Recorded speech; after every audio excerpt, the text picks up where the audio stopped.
Seguimos informando aquí en BTV Noticias. Nos vamos nuevamente a exteriores, tomamos contacto con Lucía Betancourt, nos cuenta las novedades a esta hora. Adelante, Lu. ¿Cómo están? Muy buenas tardes. Se está llevando adelante, como ven en imágenes, una disertación del ministro de Economía, Gabriel Odone, en el marco de una mesa redonda con otros expositores, donde exponen sobre la negociación colectiva, sobre, por ejemplo, decía Odone hace minutos, la importancia de poder flexibilizar el marco de negociación que hay actualmente en el país y donde el punto en común de todos los expositores, entre ellos Richard Reed, también el señor que actualmente el disertante Julio Lestido, presidente de la Cámara de Comercio, apostaban a la negociación por productividad. Dijo que es algo, dijo Odone, que se debe repensar. Los dejo con lo que está exponiendo a esta hora el ministro de Economía. El contexto económico que hacen que los cambios en la negociación colectiva y en los consejos salarios se vuelven hoy mucho más importantes por algunas cosas que Milton mencionó. Con inflaciones del 8, 10, 12%, había un conjunto de aspectos asociados a la eficiencia asignativa de la economía uruguaya que estaban totalmente disimulados. Ustedes verán que está lleno de empresarios en Uruguay que siguen, lleno de empresarios no, lleno de agentes económicos, empresarios y no empresarios solamente, que le siguen pidiendo al Ministerio de Economía que les ponga el tipo de cambio en un lugar. Como si eso pudiera ser posible, que el tipo de cambio fuera el que hoy día necesito para compensar el deterioro de precios internacionales y mañana lo uso para otra cosa. Bueno, cuando a alguien se le ocurre hacer del tipo de cambio un instrumento para distribuir el ingreso, miren lo que pasa. Aquí cerca lo acabamos de ver hasta hace 2 o 3 años, donde todo salta por los aires.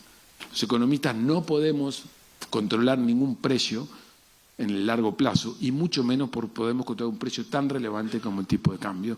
Y por lo tanto, cuando una inflación está baja como está en Uruguay, hoy un conjunto de ineficiencias que quedaran ocultas por cambio de precios relativos, precisamente porque la inflación lo explicaba, no se pueden corregir con mecanismos cambiarios o con un shock que da el pretexto para que los precios relativos cambien. Por lo tanto, lo que nos tenemos que acostumbrar todos aquí, todos los agentes económicos, es que hay que empezar a pensar muchas cosas desde una lógica distinta, porque no va a venir ni la inflación ni el mecanismo, digamos, de compensación salarial o de precio del pasado a corregir el problema que estoy teniendo en pérdida de poder adquisitivo o en pérdida de rentabilidad.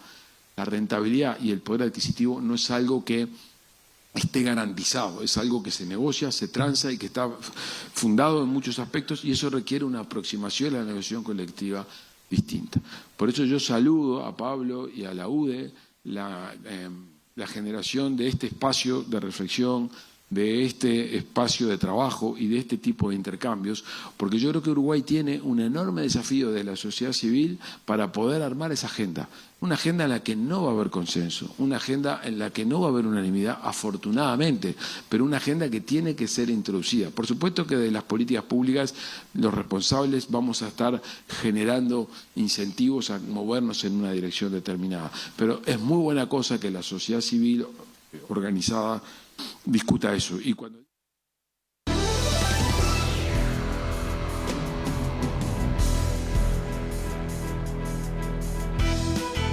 Momento de abrir la ventana al mundo con estas dos informaciones que roban la atención. Esto es lo que recién veíamos de Jamaica en el arranque de nuestro noticiero, pero ni que hablarlo de Río de Janeiro, ¿no? Realmente. Es así, vamos a comenzar con el repaso a nivel internacional. Bueno, algunos medios locales se titulan Río de Janeiro bajo fuego porque en realidad fue lo que aconteció esta mañana en la ciudad turística brasileña, donde más de 2.500 efectivos policiales irrumpieron, dejando como saldo este operativo policial, este mega operativo policial, 60 personas muertas, más de 60, 80 detenidas y entre ellas 2 policías. Esas son las imágenes que están circulando a esta hora, realmente como escenas de guerra, ¿no? El despliegue policial, 2.500 efectivos por tierra y aire. En algunos momentos también se ve los helicópteros en el que disparan desde el aire y esas son la mayoría de las favelas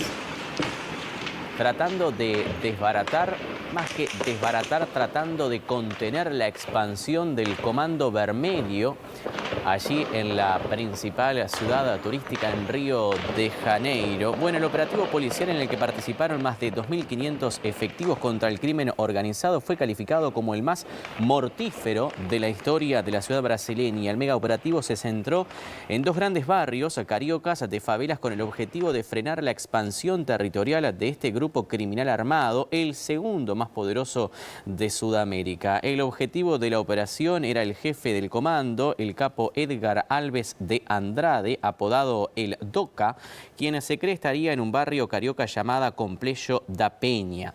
El Comando Vermelho es un grupo criminal que se dedica al tráfico de drogas y de armas, entre otras actividades ilícitas como el transporte ilegal, y nació en 1979 en una cárcel de Río. Desde allí se expandió a otros estados en los últimos años. El territorio brasileño solo es superado por el primer comando de la capital, que tiene su base en Sao Paulo y es su rival más encarnizado. Dejamos Brasil de lado, nos vamos ahora hacia la vecina orilla, hacia Argentina, para hablar de esta pareja de jubilados que hace 17 días que faltan de su casa. En Chubut, Argentina, buscan a esta pareja. La policía sumó a los trabajos de búsqueda, vean ustedes, drones y caballos criollos. Se trata de Juana Inés Morales, de 69 años, y Pedro Alberto Creder, de 79, que salieron desde Comodoro Rivadavia para realizar, vean ustedes, una escapada romántica y jamás regresaron. La camioneta de Creder fue hallada abandonada y cerrada en una zona de difícil acceso próximo a la ruta 3, atascada en el barro y con las pertenencias de ambos adentro, a excepción de sus celulares. En esta jornada, las autoridades de Chubut incorporaron al operativo de búsqueda un helicóptero, drones subterráneos con la capacidad de obtener imágenes con alta complejidad y caballos criollos para el rastrillaje de la zona. Cambiamos de información, vamos a hablar ahora del huracán Melissa, categoría número 5, que golpeó en esta jornada Jamaica con vientos de hasta 300 kilómetros por hora y dejando a su paso 7 personas muertas. La tormenta, potencialmente la más grande que haya golpeado al país, ya causó 7 muertes en la región, pero los funcionarios están preocupados porque muchas personas ignoran los llamados a evacuar. Se pronostica hasta 1 metro de lluvia, con el nivel del mar elevándose potencialmente hasta 4 metros en la costa sur. Muchos de los aproximadamente 880 refugios de la isla permanecían vacíos por la noche a pesar de las órdenes de evacuación. Las autoridades advierten que muchos residentes ignoran las órdenes de evacuación mientras se pronostica hasta 1 metro de lluvia. Vamos a viajar ahora hacia Medio Oriente para hablar de la situación en Gaza, el conflicto que se reaviva. En las últimas horas, el gobierno de Israel ordenó al ejército a lanzar ataques inmediatos y contundentes en Gaza. La decisión es en respuesta a lo que Israel entiende como una clara violación del acuerdo de alto al fuego por parte de Hamás, tras devolver arrestos que no pertenecían a ninguno de los 13 rehenes aún desaparecidos en el enclave palestino. El brazo armado de Hamás, las brigadas Al-Qassam, anunció posteriormente que pospondría la entrega del cuerpo de un rehén recuperado en el sur de Gaza hoy debido a las violaciones de Israel. Cambiamos de información ahora, viajamos hacia Estados Unidos para hablar de la presión en el Caribe y en el Pacífico. El ejército norteamericano mató a 14 personas tras atacar a 4 supuestas narcolanchas en aguas del Pacífico Oriental.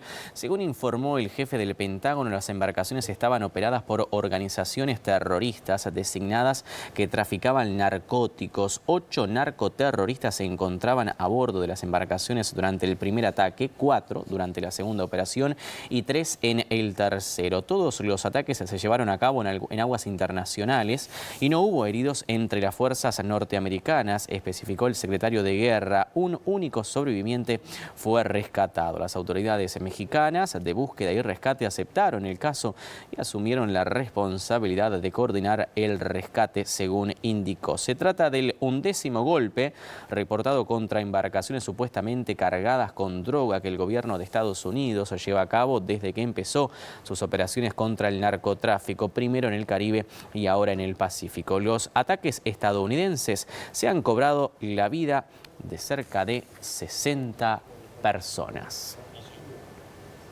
Viajamos ahora hacia Europa, nos vamos ahora hacia Francia. Vean ustedes, está en marcha el juicio por ciberacoso sexista a la esposa del presidente francés Emmanuel Macron, Brigitte Macron. La primera dama fue objeto de informes falsos que recorrieron el mundo afirmando que era un hombre. A finales de julio, la pareja presidencial inició acciones legales en Estados Unidos por difamación tras años de polémicas y rumores ampliamente difundidos por redes conspirativas y de extrema derecha. La diferencia de edad de 24 años entre la primera dama y Emmanuel Macron explica en parte la propagación de esta información falsa que se extendió mucho más allá de las fronteras del país. Brigitte Macron, de 72 años, no estuvo presente en el inicio del juicio en un tribunal correccional de la capital francesa contra los acusados, 8 hombres y 2 mujeres de entre 41 y 60 años. La información falsa nació tras la elección de Macron en 2017 y se volvió viral especialmente en Estados Unidos, donde la pareja presidencial emprendió recientemente acciones legales contra la podcaster de extrema derecha Owens, cercana al movimiento trumpista MAGA y conocida por sus posturas antisemitas y prorrusas. Bueno, hasta aquí el repaso a nivel internacional con lo más destacado a esta hora. Gracias, Delia. A ustedes, que pasen bien. Hacemos la pausa, ya viene Juan Pablo Tamborini. Se viene el deporte aquí a BTV Noticias.